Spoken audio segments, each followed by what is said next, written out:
So the year has only just begun, and I've already done my first 8-hour binge watch of the year.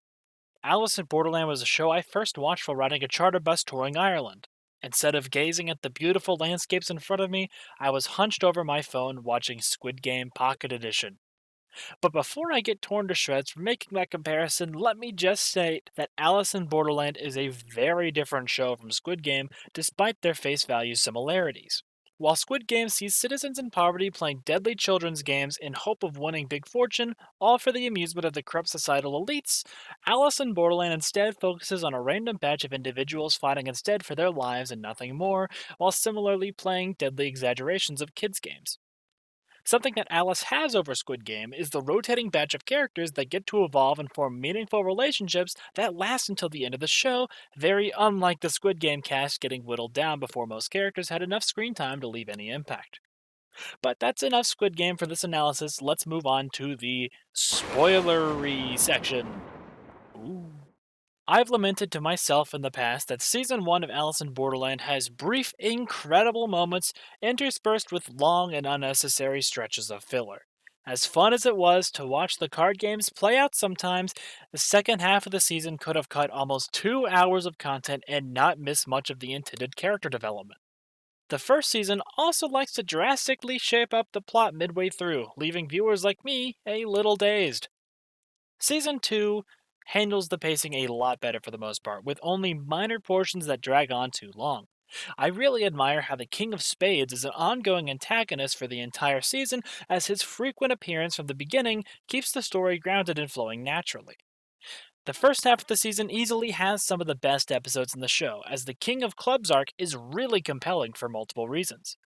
Kyuma is such an interesting character who has genuine conversations with Arisu that really dig deep into his personality despite his limited screen time. The relationship that he forms with Arisu in 2 hours, as well as the tight bond he has with his teammates, got me so attached to Kyuma and so heartbroken that his death was inevitable.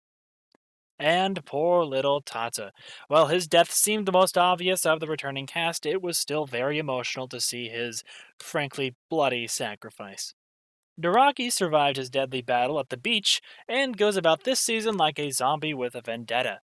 I had hoped for a redemption arc with him this time around, but he didn't seem to agree and began doing fucked up things. Again. To pile on to the unbelievable amount of characters that somehow survived Season 1, please welcome back Aguni, who's accompanied by a new character whose name I don't know and won't learn because she doesn't add much to the story, but she's kinda cool. Aguni's haunted by the ghost of the friend he betrayed way back when, but has the ungodly strength to survive an insane amount of things that happened to him this season, and somehow make it through alive. Which is ridiculous, but kudos to him.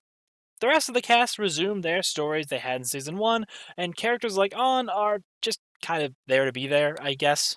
Chishiya is still easily the best character, as we get some spectacular solo adventures of him outsmarting the masses, which aren't really that necessary to the overall story, but who the fuck cares because it's Chishiya and he's cool and the games are fun.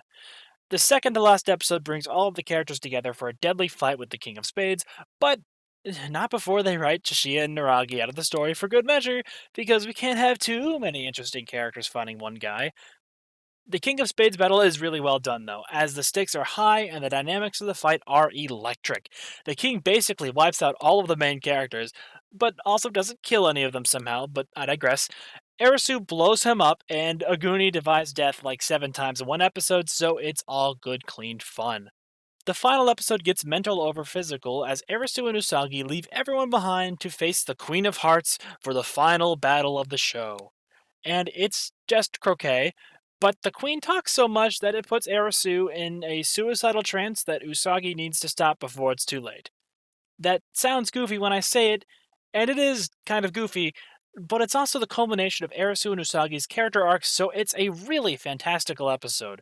And then they lose Croquet, but that's fine, nobody cares, and the fight is over. They've won!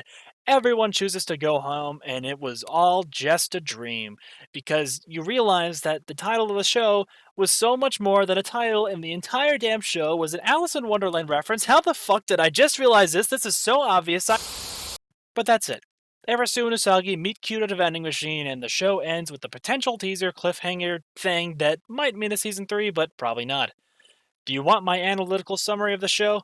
Here goes. It's pretty damn cool. That's pretty much all I had to say. If for some reason you watched all of this without watching the show and spoiled the whole thing for yourself, well, you're pretty dumb, but I recommend you watch it so I have someone to talk to about it. Also, like this video and subscribe and all that. Thank you, and goodbye.